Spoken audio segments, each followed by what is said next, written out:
ওং নমঃ শিবায়। হর হর মহাদেব। নমস্কার দর্শক বন্ধুরা সামনেই আসতে চলেছে মহাশিবরাত্রি। এই এক মহাপবিত্র রাত্রি, যেদিন ভগবান শিব খুব সহজেই তার ভক্তদের ওপর অশেষ কৃপা বর্ষণ করেন। শাস্ত্রে ভগবান শিবকে বলা হয় আশুতোষ, অর্থাৎ যিনি অল্প ভক্তিতেই তুষ্ট হয়ে থাকেন। তাই আন্তরিক ভক্তি ভরে শুধু ওং নমঃ শিবায় মন্ত্র জপ করলেও শিব পুজো সম্পূর্ণ হয় বলে আমাদের সনাতন শাস্ত্র মনে করে। কিন্তু মহাশিবরাত্রির পুজো সাধারণ দিনের শিব পুজো থেকে কিছুটা আলাদা। এটি এক বিশেষ ব্রত, যার কিছু নির্দিষ্ট নিয়ম রয়েছে। আজকের এই ভিডিওতে আমরা জানব শিবরাত্রির দিনে ঠিক কোন নিয়মে পুজো করলে মহাদেবের আশীর্বাদ পাওয়া যায় এবং কিভাবে আপনার জীবনে শুভ শক্তির আগমন ঘটে। অর্থাৎ মহাশিবরাত্রির শাস্ত্রীয় পুজোর বিধি এবং তার সঙ্গে সঙ্গে এই শিবরাত্রি পুজোর মন্ত্র। সঙ্গে আরও জানব শিবরাত্রির পুজোতে কি কি বিষয় বর্জনীয়।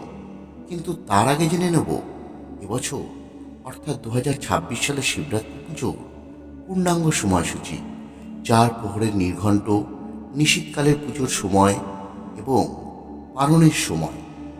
আসুন এবার মূল বিষয়ে আসা যায়। মহাশিবরাত্রি পুজো সংগঠিত হয়ে থাকে ফাল্গুন মাসের কৃষ্ণপক্ষের চতুর্দশী তিথিতে।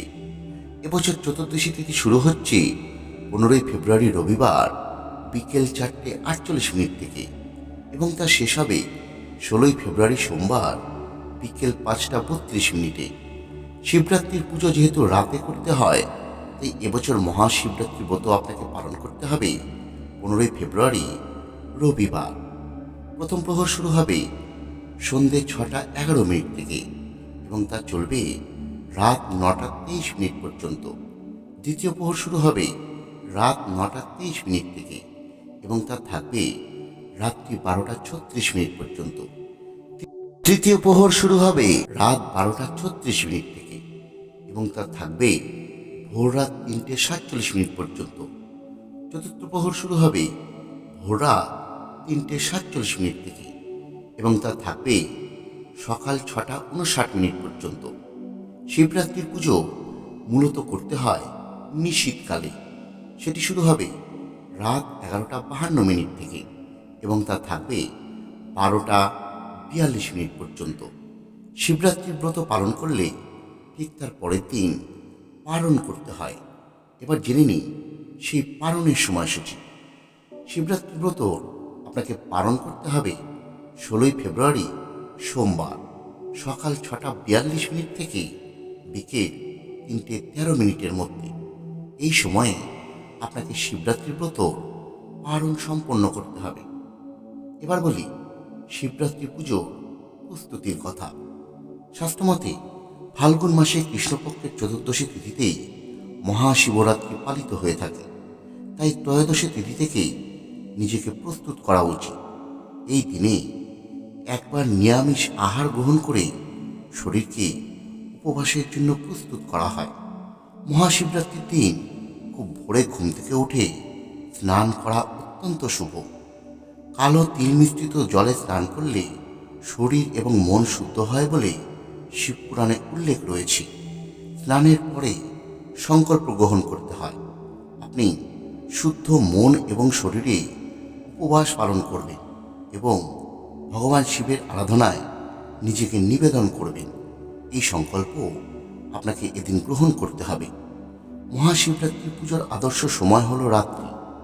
সন্ধ্যের পর আবার স্নান করে পুজোর সমস্ত সামগ্রী প্রস্তুত রাখতে হবে, যেমন জল, দুধ, দই, ঘি, মধু, বেলপাতা, ফুল, চন্দন, ধূপ, ঘিয়ের প্রদীপ, ফল এবং মিষ্টি।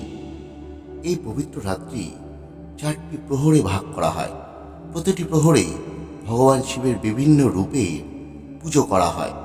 প্রথম প্রহরে পুজোয় দুধ দিয়ে আপনাকে শিবলিঙ্গকে স্নান করাতে হবে।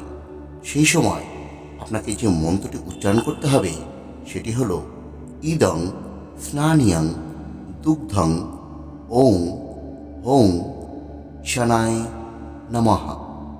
দ্বিতীয় প্রহরে আপনাকে দই দিয়ে শিবলিঙ্গ স্নান করাতে হবে। সেই সময় যে মন্ত্রটি উচ্চারণ করবেন সেটি হলো ইদং স্নানিয়াং দধি ওং ওং অঘোরায় নমঃ। তৃতীয় প্রহরে আপনাকে ঘি দিয়ে স্নান করাতে হবে। সেই সময় যে মন্ত্রটি উচ্চারণ করবেন সেটি হলো ইদং স্নানিয়াং হৃতং ওং ওং বাম দেবায় নমঃ। চতুর্থ প্রহরে আপনাকে মধু দিয়ে স্নান করাতে হবে। সেই সময় যে মন্ত্রটি উচ্চারণ করবেন তা হল ইদং স্নানিয়াং মধু হোং সদ্যজাতায় নমঃ। প্রতিটি অভিষেকের পরে শুদ্ধ জলে স্নান করিয়ে অর্ঘ্য নিবেদন করবেন। এরপর বেলপাতা, ফুল এবং চন্দন দিয়ে শিবলিঙ্গ সাজিয়ে ওং নমঃ শিবায় মন্ত্র জপ করবেন কমপক্ষে 108 বার। এই ওং নমঃ শিবায় মন্ত্র এই দিন যদি রুদ্রাক্ষের মালায় জপ করতে পারেন তাহলে খুব ভালো ফল পাবেন। এরপর ধূপ এবং প্রদীপ দিয়ে আরতি করতে হবে এবং ফল এবং মিষ্টি ভোগ হিসেবে নিবেদন করতে হবে। সম্ভব হলে শিবের অষ্টোত্তর শতনাম পাঠ করা এদিন অত্যন্ত শুভ বলে মনে করে আমাদের সনাতন শাস্ত্র। মনে রাখবেন, শিবরাত্রি ব্রত সারা রাত জেগে শিবের নাম স্মরণ এবং পুজোর মাধ্যমে পালন করতে হয়। পরের দিন সূর্যোদয়ের আগে স্নান করে এবং চতুর্দশী তিথি থাকতে থাকতে উপবাস ভঙ্গ করা উচিত। বন্ধুরা, বিশ্বাস করা হয় এই পবিত্র শিবরাত্রিতে ভক্তি ভরে শিব পুজো করলে জীবনের দুঃখ, বাধা এবং অশুভ শক্তি খুব তাড়াতাড়ি দূর হয়ে যায় এবং জীবনে আসে শান্তি, সৌভাগ্য এবং ভগবান শিবের বিশেষ আশীর্বাদ। এই দিন শিবরাত্রির পুজোতে কিছু কিছু বিধিনিষেধ পালন করতে হয়। আসুন এবার সে বিষয়ে আলোচনা করি। শিবরাত্রির দিন ভগবান শিবকে কোনোভাবেই তুলসী পাতা নিবেদন করবেন না। শিবলিঙ্গে কেতকী ফুল বা চম্পা ফুল একদমই অর্পণ করা যায় না। শিবলিঙ্গে কখনোই সিঁদুর ছোঁয়াবেন না। ভোলানাথের পুজোর সময় ভুল করেও হলুদ, কুমকুম এই ধরনের জিনিস নিবেদন করা উচিত নয়। হলুদের পরিবর্তে ভোলানাথকে চন্দন নিবেদন করতে হয়। শিব পূজার সব থেকে অপরিহার্য বিষয় হল বেলপাতা। এই বেলপাতা ছাড়া শিব পুজো অসম্পূর্ণ থাকে। আপনারা যে বেলপাতা নিবেদন করবেন সেটি যেন কোথাও ভাঙা, ছেঁড়া বা খণ্ডিত না হয়।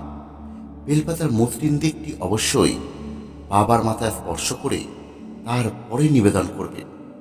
নারকেলের জল নিবেদন শিবলিঙ্গে একদমই করা যাবে না। প্যাকেট জাতীয় দুধ শিবলিঙ্গে নিবেদন করবেন না। আপনারা প্রথমে পাত্রে ঢেলে তারপর সেই দুধ শিবলিঙ্গে নিবেদন করবেন।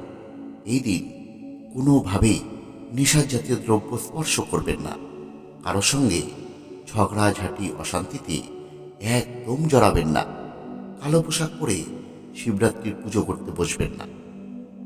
বন্ধুরা, আমাদের দেওয়া তথ্য আপনার যদি বিন্দুমাত্র ভালো লেগে থাকে তাহলে অবশ্যই ভিডিওটি লাইক করুন, চ্যানেলটি সাবস্ক্রাইব করে রাখুন এই ধরনের ভিডিও নিয়মিত দেখবার জন্য। ধন্যবাদ। সকলে ভালো থাকবেন।